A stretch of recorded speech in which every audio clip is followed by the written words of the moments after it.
retour pour la deuxième partie de ce Politica consacré à la République démocratique du Congo. Je suis toujours avec Frédéric Boyenga Bofala, président de l'UNIA-MN, Union pour la République, mouvement national. Le nouveau président, Félix Tshisekedi, a prêté serment ce jeudi 24 janvier. Son prédécesseur, Joseph Kabila, lui a transmis les symboles du pouvoir.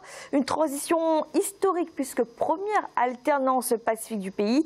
Pourtant, il devra composer avec le Front commun pour le Congo, la coalition au pouvoir jusque-là, qui conserve la majorité à l'Assemblée nationale. Frédéric Boyenga Bofala, est-ce qu'on va vers la cohabitation selon vous ou vers la coalition? Non, nous aurons quelque chose de nouveau. Une cohabitation partenariale. J'ai dit partenariale. Alors, c'est-à-dire, ça veut dire quoi ça?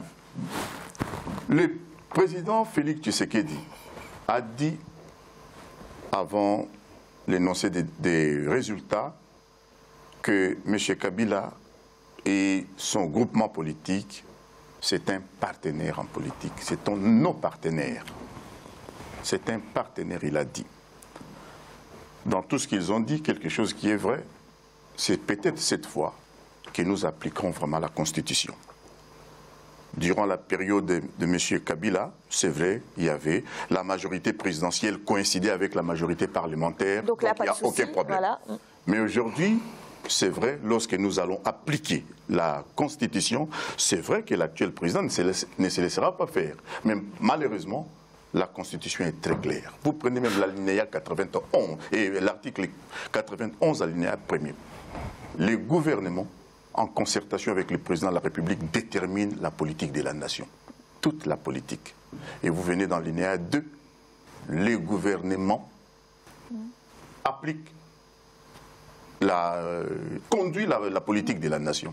Mais l'ancien président Joseph Kabila lui-même a appelé une coalition dans ce cas-là. Non, une coalition, je ne vois pas comment une coalition. Il y a une forme de cohabitation qui est liée à ces partenariats qu'ils ont dit. C'est-à-dire quoi?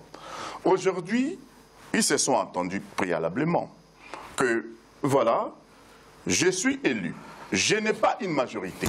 La majorité est au FCC. J'arrive. La majorité est au FCC. Le président doit tenir compte.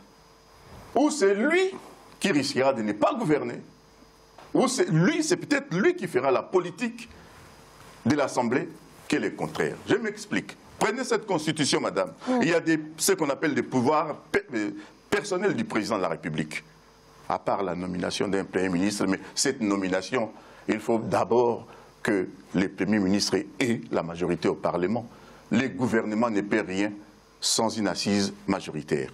Or, vous prenez la politique de défense, la politique des affaires étrangères et la sécurité, ce sont des domaines de concertation.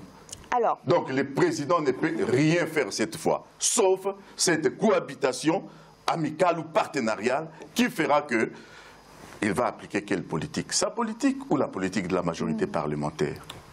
C'est ça la question. Lisez cette constitution est ambiguë.